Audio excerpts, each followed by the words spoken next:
Olá, é a professora Edilane quem está falando. Hoje nós iremos falar sobre variações linguísticas e eu começarei com uma frase que diz: a língua está em constante movimento porque a sociedade não é estática.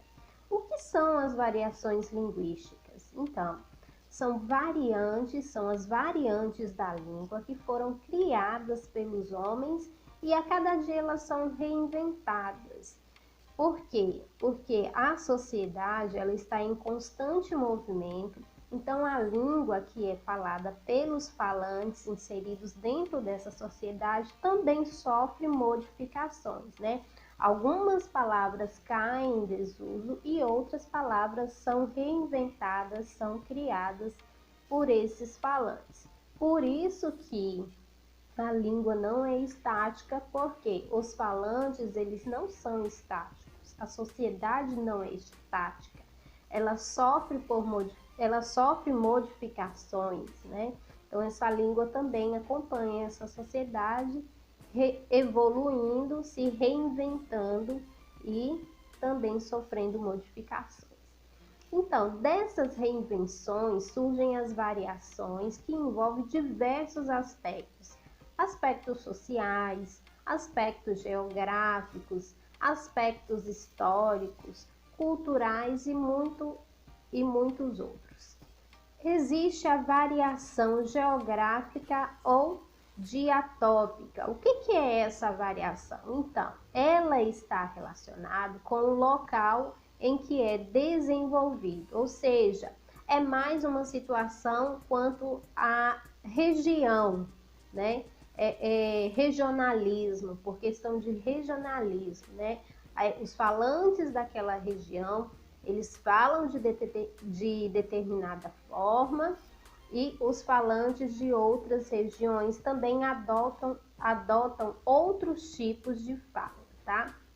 Então, eu coloquei aí um quadro para vocês para ilustrar isso que eu acabei de falar em relação ao português do Brasil e em relação ao português que é falado em Portugal. Então, o celular aí no Brasil é chamado por celular, né? Esse aparelho. Em Portugal é chamado de telemóvel. Ônibus é chamado aqui no Brasil, né? É falado ônibus, esse transporte, esse meio de transporte. Lá em Portugal é chamado por autocarro. O trem, que é trem aqui para nós, lá é comboio, tá bom? Então, e a variação histórica ou diacrônica? Então, ela ocorre com o desenvolvimento da história. Por exemplo, existem muitas palavras que hoje não se pronuncia mais, que é um português mais arcaico. Você às vezes pode encontrar em livros, né? Mas não é falada mais pelos falantes, pela sociedade, né? Então, existe aquele português mais arcaico e o português mais atual, tá bom? Então, vamos ver aí o exemplo aí, ó, de variação histórica ou diacrônica. Veja que belos movimentos elípticos fazem essas ondas, meu caro amigo. Pegá-la-emos nesse instante ou mais tardiamente? Então, existem palavras aí que hoje não mais se fala. Pode ser encontrados em livros, né? Então pode ser usado na escrita mesmo, mas em relação à fala, caíram em desuso, né? Elípticos, né? Pegá-la-emos, então são formas que caíram em desuso. Em relação à variação social ou diastrática. Então, ela é percebida segundo os grupos ou classes sociais envolvidas, né? Então, por exemplo, um grupo do meio jurídico, ele tem um vocabulário próprio deles lá que, quando um encontra com o outro, né, essa comunicação entre eles, é compreendida, mas se, por exemplo, ele for utilizar o mesmo vocabulário com uma pessoa comum, né, uma pessoa semi-analfabeta, que não tenha tanta escolaridade, então não vai haver comunicação, porque a outra pessoa não vai conseguir entender, porque aquela linguagem ali é daquele determinado grupo social que já está acostumado, tá bom? Por exemplo, também aí no meio médico, eles também têm o vocabulário deles falarem, e assim como tantos outros grupos. Então, vamos ver um exemplo aí de socioletos, que é essa variação social aí, né? Então, tá aí na tirinha. De acordo com o laudo, você está com um processo de intumescência resultante de lesão inflamatória e necrose subcutânea. Meu Deus, doutor! E quanto tempo eu tenho de vida? Ah, não se preocupe, é só um furúnculo, né? Então, a linguagem técnica aí utilizada pelo médico nessa tirinha nem sempre, ou melhor, não foi entendida, né, pelo paciente aí. Isso também pode ocorrer também no nosso dia a dia. Então, cuidado. Variação situacional ou diafásica. Então, essa variação, ela ocorre de acordo com o contexto em que nós estamos inseridos, né? Então, está relacionado mais, por exemplo, a situações formais ou informais, né? As gírias são expressões populares utilizadas por determinado grupo social. Então, essa questão de você utilizar a linguagem formal e a linguagem informal. Então, vamos ver aí um exemplo para a gente estar fazendo essa relação.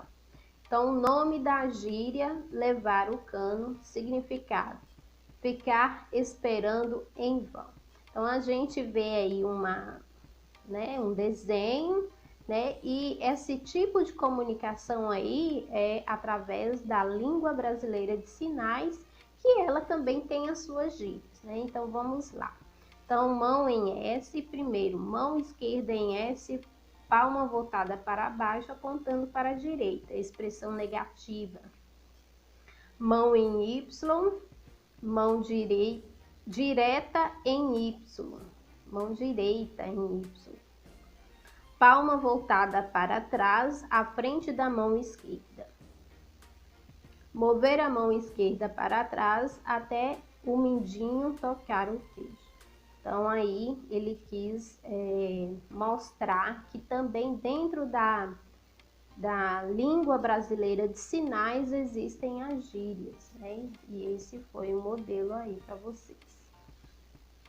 Linguagem formal e linguagem informal. Então, ele está relacionado quanto aos níveis da fala. Então, podemos considerar padrões da linguagem, de linguagem formal, também pode ser conhecida como culta, normativa, norma padrão, e linguagem informal, que também pode ser conhecida como coloquial e não padrão. Certamente, quando falamos com pessoas próximas, utilizamos determinado tipo de linguagem. Então, se eu sou próxima à pessoa, se eu tenho um grau de intimidade com aquela pessoa, eu posso estar utilizando dessa linguagem mais coloquial, que ela é mais espontânea, que ela é mais dinâmica, e também ela não é tão polida, ela é despretensiosa. Eu não preciso ficar agarrada em estar falando politicamente correto, porque aquela pessoa ali, ela é uma pessoa íntima a mim, né? De acordo com o contexto no qual estamos inseridos, né? Devemos seguir as regras, que elas são impostas pela gramática, ou não. Por exemplo, ao elaborarmos um texto, que é a linguagem escrita, ou então quando a gente estiver ministrando uma palestra, né, utilizando ali a linguagem oral, você vai selecionar de um vocabulário mais dentro da linguagem normativa, né, seguindo regras e normas gramaticais. Quando nós produzimos um texto escrito, seja ele em qual região estiver do Brasil, a gente vai ter esse cuidado de estar escrevendo de acordo com a linguagem normativa, seguindo a norma padrão, né? Seguindo as regras e estruturas gramaticais. E quando você está em uma situação de fala, você não tem tanta essa preocupação, que ela é mais livre, ela é mais dinâmica, ela é espontânea.